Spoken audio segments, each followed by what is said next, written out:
Gaël Slimane, votre avis là-dessus, vous pensez aussi qu'il a bien fait, qu'il a eu raison? Alors, je dirais pas mieux que l'un et l'autre sur l'a priori, c'est-à-dire qu'a priori, quand on voit la séquence sans connaître les résultats dans l'opinion, on se dit quoi? On peut penser, comme l'un et l'autre, que c'est non seulement une très bonne stratégie, mais que c'est à la fois la meilleure et la seule possible de nos jours.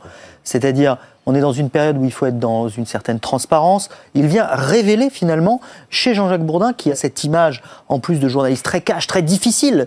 Donc il vient révéler quelque chose qui est très cruel pour lui. Il le dit avec beaucoup d'émotion. Et il le dit avec, vous avez raison Hélène, un certain talent. Alors il est nouveau en politique, mais il a un talent médiatique pour s'exprimer, pour porter des émotions sans doute sincères. Oui, l'émotion et la colère quand même. L'émotion, la colère qui sont, à mon avis, pas feintes, qu'il a vraiment. Il arrive à les exprimer d'une manière très juste. Et donc, a priori, on peut penser que c'est bon, mais surtout, pour ce qui me concerne, a posteriori, quand on regarde les enquêtes d'opinion, on se rend compte que ça a été incroyablement efficace. Nicolas Hulot, il faut bien comprendre que c'est la personnalité politique en activité aujourd'hui préférée des Français. C'est le ministre du gouvernement. C'est ou c'était? Alors, c'était le ministre qui était le plus populaire, mais il était en perte de vitesse avant cela. Parce qu'il le dit d'ailleurs dans son exposé, il explique les attaques dont il a été victime. Et d'une certaine manière, habilement, il mélange plusieurs sujets.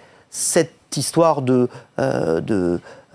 sexe, on va dire, puisqu'il le qualifie lui-même ainsi, et puis le précédent, c'est-à-dire l'idée qu'il serait un jaune, entre guillemets, qu'il aurait trahi l'écologie, qu'il serait un écologiste de papier, et toutes ces critiques qui sont des critiques de fond, qui sont des critiques politiques, qui n'ont rien à voir avec la rumeur, ces critiques-là, elles existaient dans l'opinion et elles lui faisaient perdre des points. D'accord. Et ce qu'il y a de formidable, c'est que cet homme qui est accusé d'une des pires accusations qui puisse exister, eh bien finalement il a tendance à rebondir, ou en tout cas à stopper sa chute dans les sondages, après cette révélation.